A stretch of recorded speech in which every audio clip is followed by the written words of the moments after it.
The small spacecraft shuddered violently as it entered the atmosphere of an unfamiliar planet. Inside, Alex Carter gripped the controls tightly, his knuckles turning white from the strain. The ship's alarms blared loudly, warning of critical damage to the navigation system. Beside him, Rachel Myers worked frantically at her station, trying to reroute power to keep the engines running just a little longer. Ben Foster, the mission commander, stood behind them, his face calm but his eyes darting between the screens and the viewport. "We're losing altitude fast," Alex said through gritted teeth. "I can't stabilize the descent." "Just hold it together for a few more seconds," Rachel replied sharply, her fingers flying over the console. "If I can get the auxiliary thrusters online, we might have a chance." Ben leaned forward, speaking in a firm but steady voice. "Find us a place to land. Anywhere flat will do." Outside the viewport, the planet loomed larger with each passing second. It was a strange world, covered in dense forests of towering bioluminescent trees that glowed faintly in shades of blue and green. Between the trees, wide rivers snaked across the landscape like veins, reflecting the light of the planet's twin moons. Despite the chaos inside the ship, Alex couldn't help but marvel at the beauty below.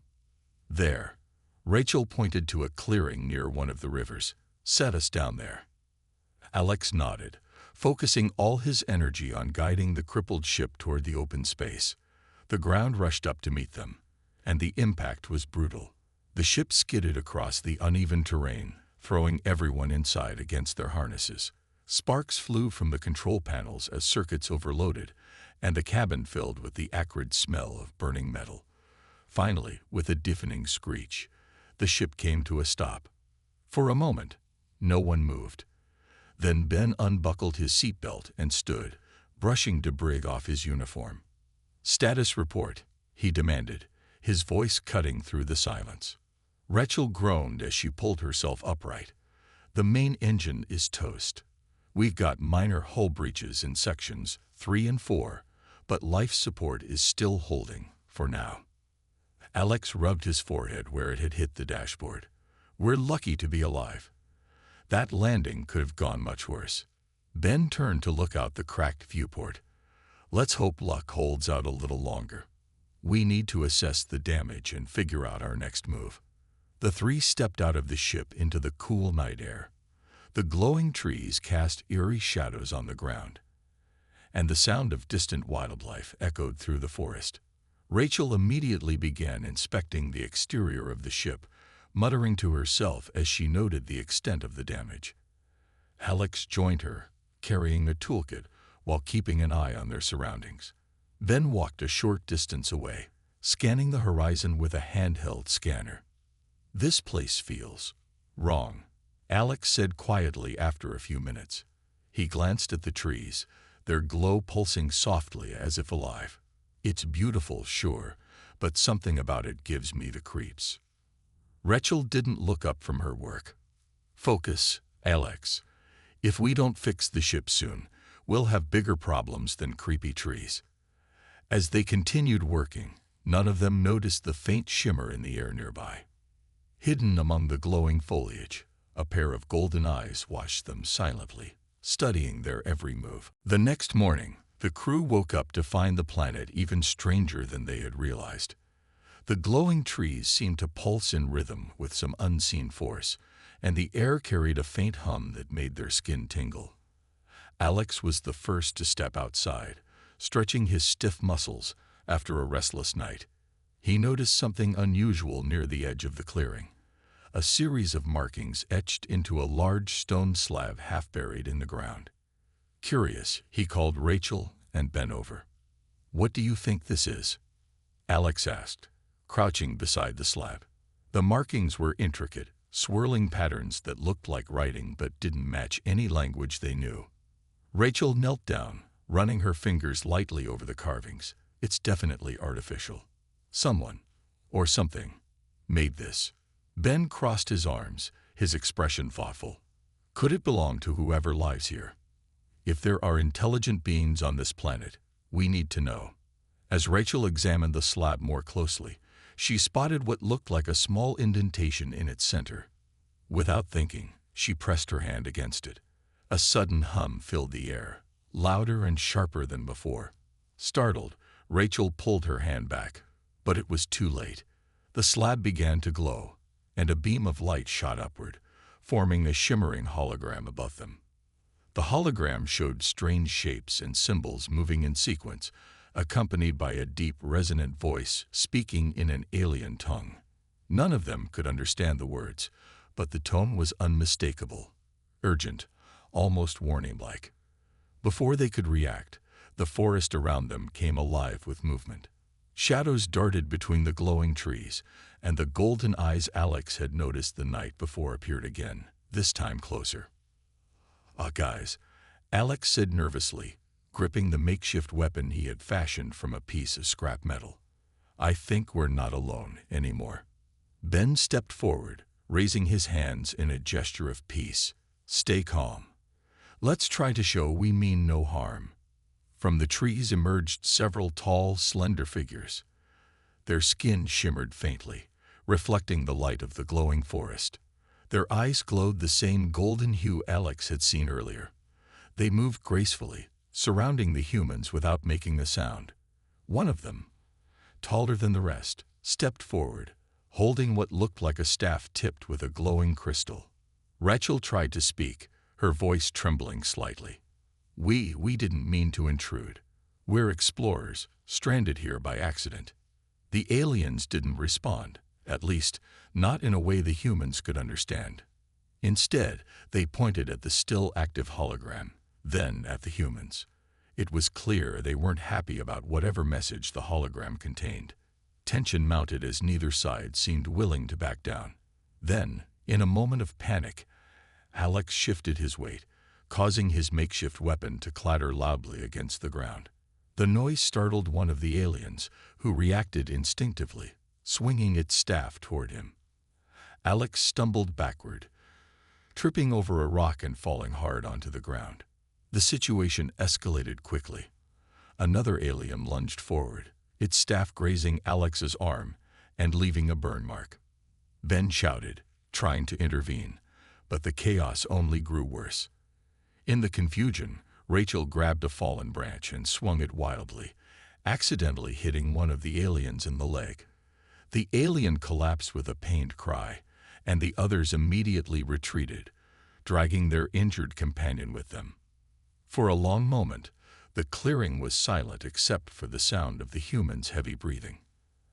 Alex clutched his burned arm, wincing in pain, while Rachel stared at the branch in her hand, horrified by what she had done. "Well," Ben said finally, breaking the silence, "that could have gone better." Rachel shook her head, guilt written all over her face. "What if they come back? What if they attack us?" Ben sighed, looking at the retreating figures disappearing into the forest. "We'll deal with that when it happens. For now, we need to figure out what that hologram meant, and why they reacted the way they did." As the crew regrouped, none of them noticed the faint shimmer in the air returning, watching them once again from the shadows. The crew returned to their makeshift camp near the damaged ship, their minds racing with questions and fears. Alex sat on a log, cradling his burned arm, while Rachel worked to clean the wound with limited medical supplies. Ben paced back and forth, his boots crunching softly against the dirt as he tried to make sense of what had just happened. "What did we do wrong?" Rachel asked, her voice trembling. "They looked like they were accusing us of something." Ben stopped pacing and turned to face her. Maybe it was the hologram. Whatever it showed, it clearly upset them. Alex winced as Rachel dabbed antiseptic on his burn. "But we didn't even know what it said. How were we supposed to understand?" Rachel sighed, wrapping a bandage around Alex's arm. "That's the problem. We don't know anything about them, or this planet. For all we know, we triggered some kind of warning system." Ben nodded, looking toward the forest where the aliens had disappeared. "We need more information. If we're going to survive here and avoid another confrontation, we have to figure out who they are and why they reacted the way they did." As the hours passed, the crew divided up tasks. Rachel focused on repairing the ship's communication array, hoping to pick up any signals that might give them clues about the planet or its inhabitants. Alex helped gather firewood and scout the area for resources, keeping an eye out for signs of danger. Meanwhile, Ben organized their remaining supplies, rationing food and water carefully in case they were stranded longer than expected. Later that afternoon, Emily, the botanist, made an unexpected discovery. While exploring a patch of glowing plants near the riverbank, she noticed something unusual. The leaves of one particular plant looked strikingly similar to a species found on Earth. Even more surprising, the fruit growing on its branches smelled faintly sweet, like ripe berries. "Guys," Emily called out, holding up a small cluster of the fruit. "I think these might be safe to eat." Rachel approached cautiously, examining the fruit closely. "Are you sure? We can't afford to take risks with unknown plants." Emily nodded confidently. "I've been studying them for a while now. Their chemical structure is close enough to Earth plants that I think they're edible. Plus, animals around here seem to be eating them too." To test her theory, Emily cut a small piece of the fruit and placed it on her tongue. After a few moments, she smiled. "It's fine. Sweet, actually." Relieved, the crew gathered more of the fruit, adding it to their dwindling food supply. As they ate, Rachel voiced a question that had been nagging at her. Why does this planet have plants that look so much like Earth's? It doesn't make sense. Ben shrugged, chewing thoughtfully. Maybe it's just a coincidence, or maybe there's a connection between this planet and ours that we don't understand yet. The conversation shifted when Alex pointed out something else strange. "Did you notice how quiet it's gotten? The forest feels empty." He was right. The usual hum of insects and distant calls of wildlife had faded, leaving an eerie silence. Rachel frowned, glancing toward the tree line. "Do you think the aliens are watching us?" "It's possible," Ben admitted. "If they're still nearby, they could be planning something. We should stay alert." That night, the crew took turns keeping watch, their nerves on edge. They built a larger fire to ward off any potential threats, though none of them were sure if fire would deter the aliens. As Rachel sat by the flames during her shift, she replayed the events of the day in her mind. The hologram, the golden-eyed figures, the glowing plants, it all felt connected somehow, but she couldn't piece it together. Just before dawn, Rachel heard a soft, rustling sound coming from the forest. She grabbed a flashlight and shone it into the trees, but saw nothing except shadows moving in the light. Still, she couldn't shake the feeling that they were being watched, studied, even, as if the planet itself was waiting to see what they would do next. The next morning, Rachel decided to focus on the hologram. She believed it held the key to understanding the planet and its inhabitants. With Alex and Ben's help, she returned to the stone slab where the hologram had appeared the day before. The markings on the slab still glowed faintly, as if waiting for them to try again. "This thing must be some kind of interface," Rachel said, running her fingers over the carvings. "If we can figure out how it works, maybe we can learn something useful." Alex glanced nervously at the trees around them. "Just be careful. We don't want another surprise visit from those aliens." Rachel nodded and pressed her hand against the indentation in the center of the slab. Instantly, the hologram reappeared, projecting a series of symbols and images into the air. This time, Rachel was ready. She pulled out a small notebook and began sketching the symbols, trying to find patterns or repetitions that might give her clues about their meaning. Ben watched her work, his brow furrowed. "Do you think you can translate it?" "I'm not sure yet," Rachel admitted, flipping through her notes. "But I've seen fragments of this language before, on old Earth artifacts.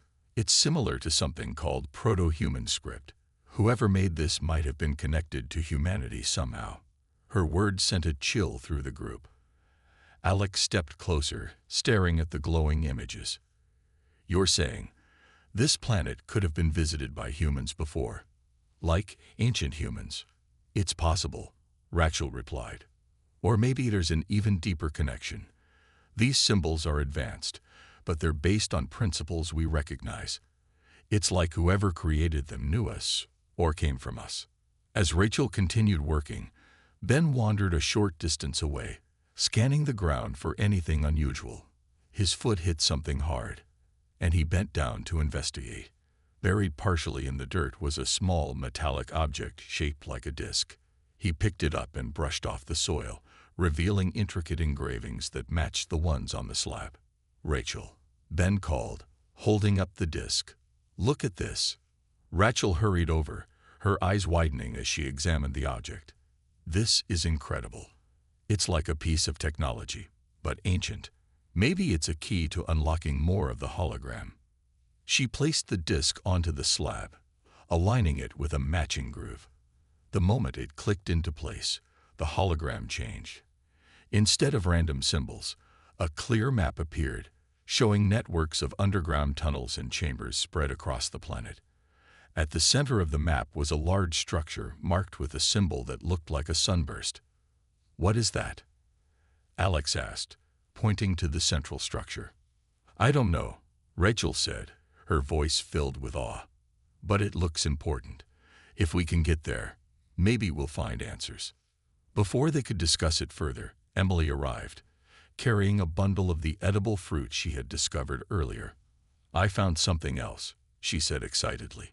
"There's a trail leading from the riverbank toward those ruins we saw yesterday. It might take us closer to whatever this map is showing."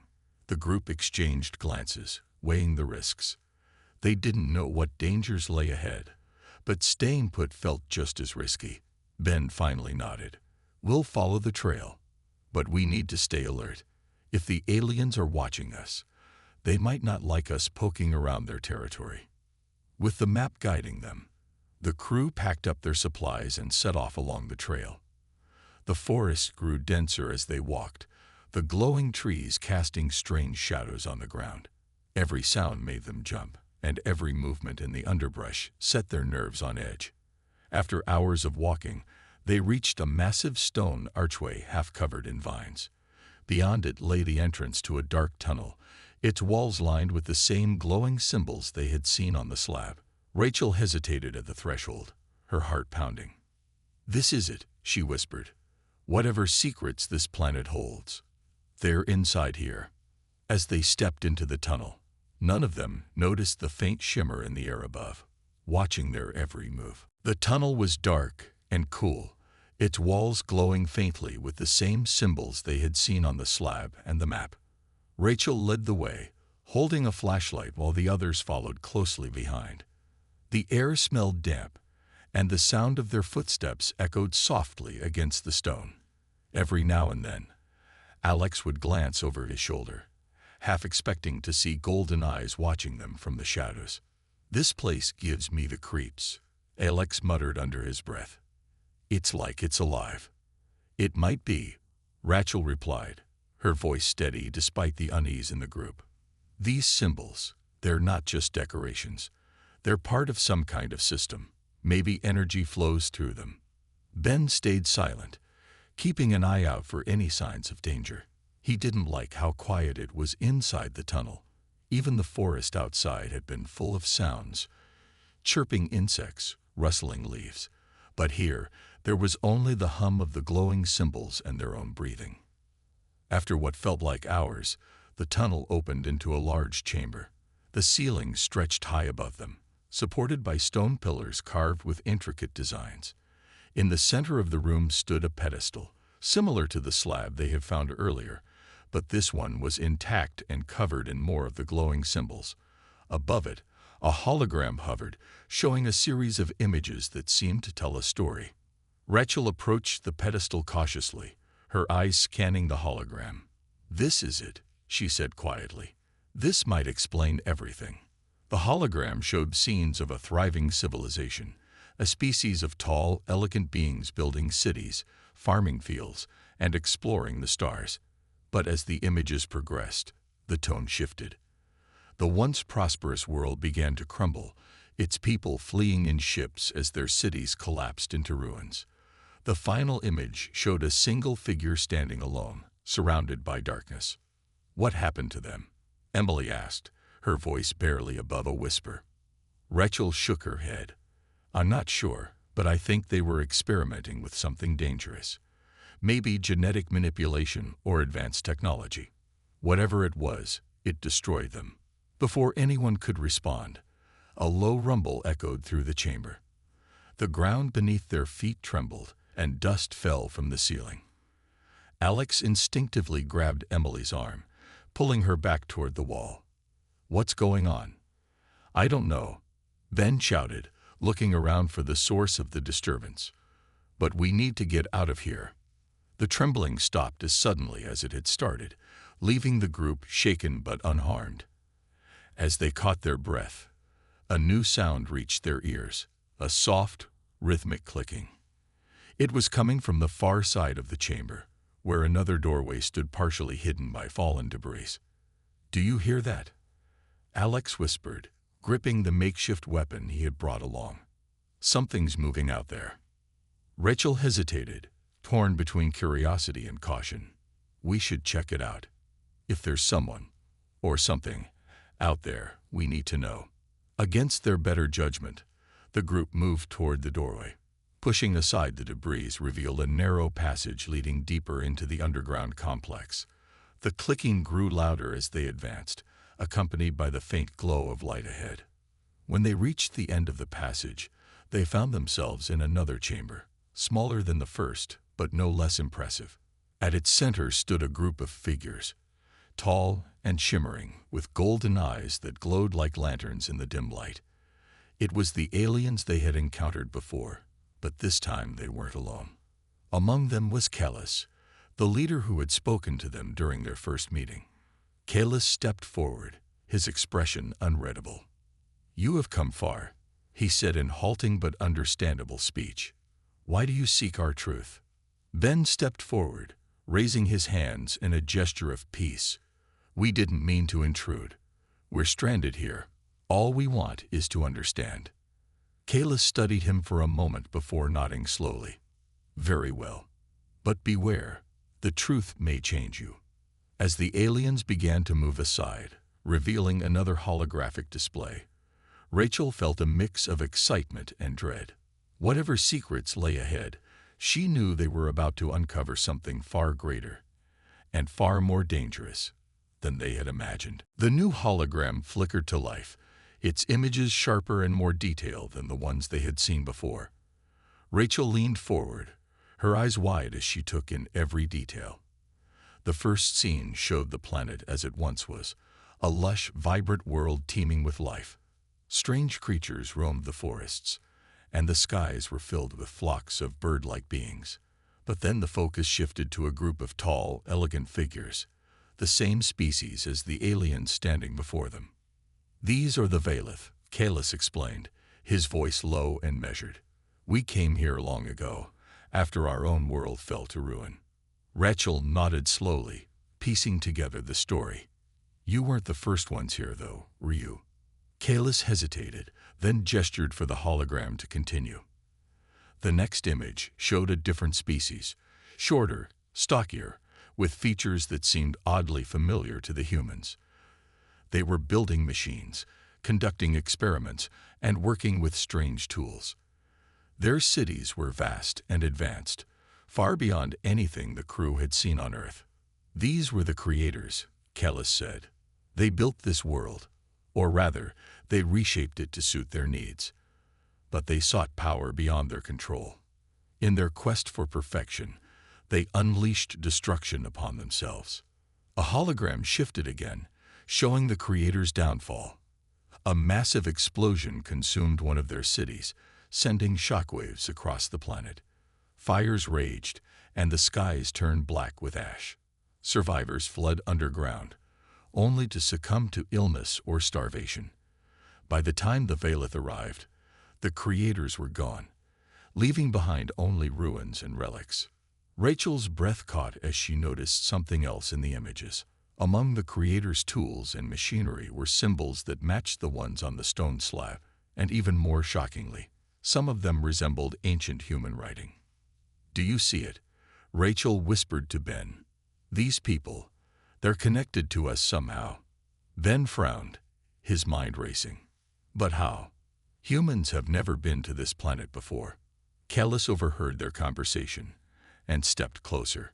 You ask questions we have long feared to answer. The creators did not vanish entirely. Fragments of their essence remain, in the soil, in the plants, and perhaps in you. His words sent a chill through the group. Emily, who had been quiet until now, spoke up. You think we're related to them. That's impossible. Is it? Rachel countered, her voice trembling with excitement. Think about it. The glowing plants, the edible fruit, the symbols. Everything points to a connection. Maybe the creators didn't die out completely. Maybe parts of them survived and evolved into humanity. Alex shook his head, overwhelmed. This is too much. If what you're saying is true, then we're not just strangers here. We're descendants. Kalis nodded gravely. And that is why your arrival troubles us. Long ago, a prophecy foretold the return of the creators, or their heirs. It warned of the devourers, beings who would bring ruin once more. We're not like that, Rachel insisted, stepping forward. We're explorers, scientists. We don't want to destroy anything. We just want to survive. Kalis studied her for a moment, then turned to confer with the other Vailith. After a brief exchange, he faced the humans again. There may be a way to prove your intentions. Deep within these ruins lies a test, a puzzle left by the creators. Solve it, and we will know whether you are truly different. Ben glanced at his companions, seeing determination in their eyes. Where do we start? Kalis pointed to a narrow doorway at the far end of the chamber. Beyond that door lies the trial. But beware, the path is perilous and failure carries a heavy price.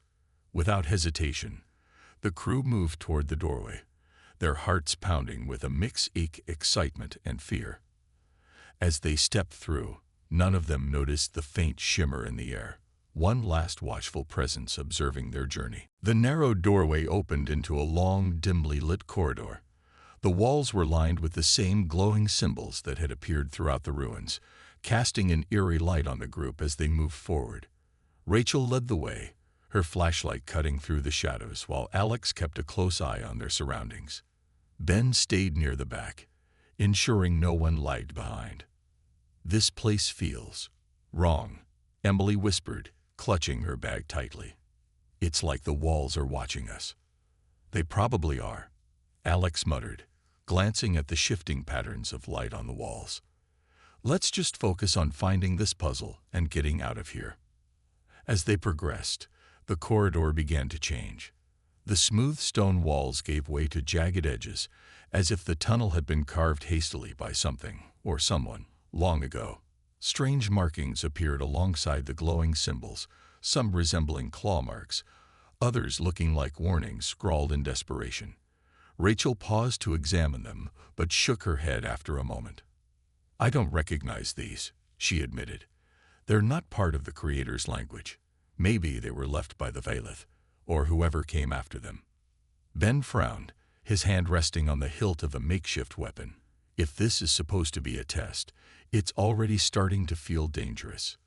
The corridor eventually widened into a large chamber filled with ancient machinery. The devices were covered in dust and cobwebs, but faint lights flickered within their cores, suggesting they were still active. At the center of the room stood a circular platform surrounded by pillars, each engraved with intricate carvings. Above the platform hovered another hologram, this one showing a series of interconnected shapes that shifted and rearranged themselves constantly. Rachel approached cautiously, her eyes scanning the hologram. This must be the puzzle Kellis mentioned. It looks complicated. Alex groaned, rubbing the back of his neck. Complicated. That thing looks impossible. It's not impossible, Rachel snapped, though her voice betrayed her own uncertainty. We just need to figure out the pattern. Look, it's based on sequences, like a code. Emily stepped closer, studying the shifting shapes. What if it's about balance? Some of those symbols look like they represent opposites, light and dark, growth and decay. Ben nodded thoughtfully. That makes sense. If the creators were all about perfection, maybe their puzzles reflect that idea. Working together, the group began experimenting with the hologram. Rachel focused on identifying repeating patterns, while Emily suggested possible connections between the symbols. Alex and Ben kept watch, ready to react if anything unexpected happened. Slowly, the shifting shapes started to stabilize, responding to their input. After what felt like hours, the final piece clicked into place. The hologram stopped moving, and a deep hum filled the chamber. The platform beneath it began to glow, revealing a hidden compartment containing a small metallic sphere etched with familiar symbols. "What is that?" Alex asked, staring at the object. "It's proof," Rachel said, picking it up carefully. "Proof that we solved the puzzle. And maybe proof that we're worthy." Before anyone could say more, the ground trembled slightly, and the machinery around them roared to life. Lights blazed from the walls, illuminating the entire chamber. A loud voice echoed through the space, speaking in the same alien tongue they had heard before. Though none of them understood the words, the tone was clear, triumphant. Kalis and several other Vyleth entered the chamber moments later, their expressions unreadable. One of them carried a device that seemed to analyze the sphere Rachel held. After a tense silence, Kalis finally spoke. "You have passed the trial," he said, his voice softer now. "But know this, the path ahead will not be easy. Your arrival has awakened forces beyond your understanding." Ven stepped forward, meeting Kalis's gaze. "We didn't ask for any of this. All we want is a chance to survive, and maybe help you fix whatever went wrong here." Kalis hesitated, then nodded slowly. "Perhaps you are different from the prophecy foretold. But beware, the past always finds a way to repeat itself." As the group left the chamber, none of them noticed the faint shimmer in the air above, watching silently as they carried the sphere toward an uncertain future. Back at their camp near the crashed ship, the crew gathered around a small fire to discuss their next steps. The metallic sphere sat in the center of their circle, its surface reflecting the flickering flames. Rachel held it gently, turning it over in her hands as if searching for answers hidden within its intricate carvings. "So what do we do now?" Alex asked, breaking the silence. "We solved the puzzle, but I don't feel like we're any closer to getting off this planet." Ben leaned back on his log seat, staring into the fire. "Kalis said we passed the trial, but he also warned us about forces beyond our understanding. Whatever that means, it sounds like trouble is coming." Rachel nodded, her brow furrowed in thought. "He's right. This place isn't just some abandoned ruin. It's alive, in a way. The symbols, the glowing plants, even the machines, they all seem connected. If we want to survive here, we need to figure out how to work with this planet instead of against it." Emily, who had been quiet until now, spoke up hesitantly. "What if we tried using the sphere? It might be more than just proof we solved the puzzle. Maybe it's a key to something bigger." Alex raised an eyebrow. "Like what? A secret weapon? A map to buried treasure?" "Maybe," Emily replied with a shrug. "Or maybe it can help us communicate better with the Vyleth, or even unlock more of the Creator's technology." Rachel's eyes lit up at the idea. "That's worth trying. But we'll need to be careful. If this thing is as powerful as it seems, messing with it could have consequences." The group agreed to test the sphere the next morning, after they'd rested. For now, they focused on securing their camp and rationing their remaining supplies. As they worked, Ben noticed something unusual. The glowing plants near the river seemed brighter than before, pulsing in rhythm with the sphere's faint hum. "Look at that," Ben said, pointing toward the vegetation. "It's like the sphere is affecting them somehow." Rachel followed his gaze, her curiosity growing. If the plants are reacting to it, maybe the sphere really is tied to this planet's systems.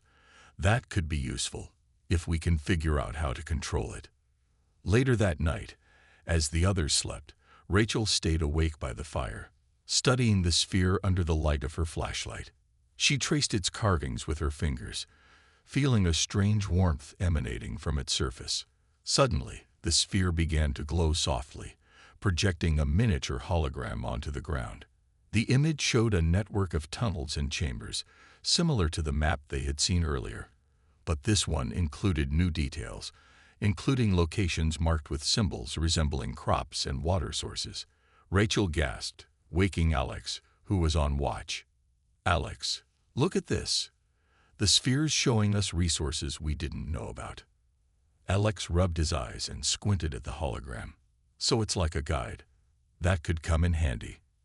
Rachel nodded excitedly. "Exactly.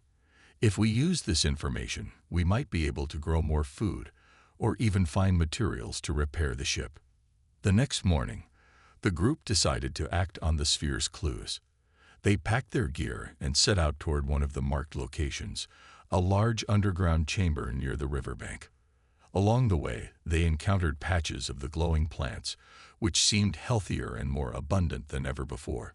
Emily knelt to examine them, marveling at their rapid growth. "It's like the sphere is boosting the planet's ecosystem," she said, plucking a handful of fruit.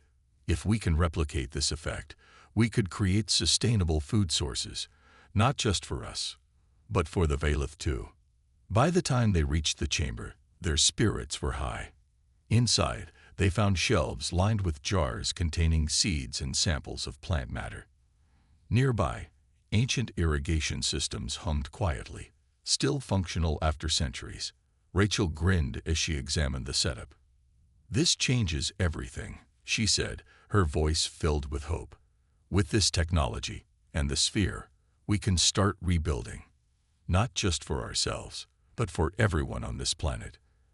As the crew got to work, none of them noticed the faint shimmer in the air above, watching silently as their actions began to reshape the world around them. The crew's progress in the underground chamber was interrupted by a sudden commotion outside.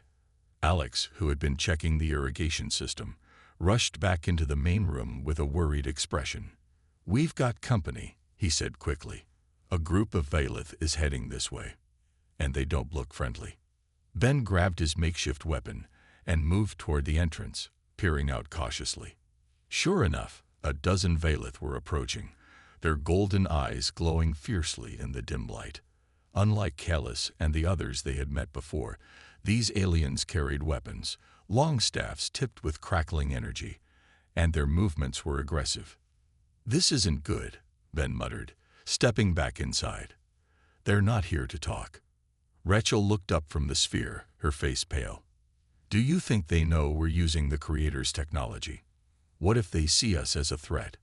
Emily shook her head, clutching a jar of seeds protectively. "We're trying to help, not hurt. They have to understand that." But the approaching Valith didn't seem interested in explanations.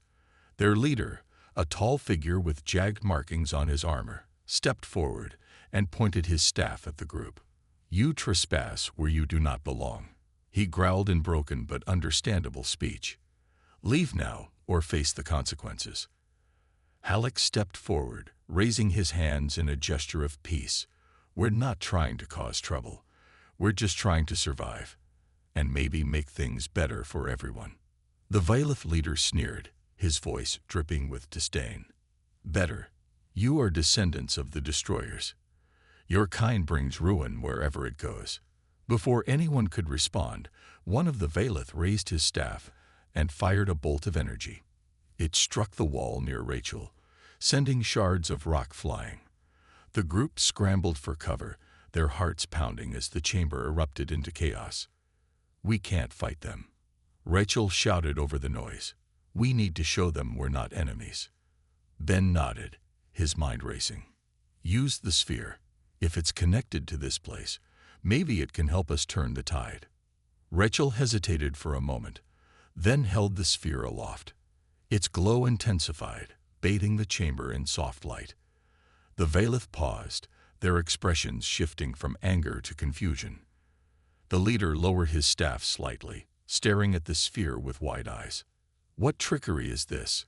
he demanded, though his voice lacked its earlier confidence. "It's not a trick," Rachel said firmly.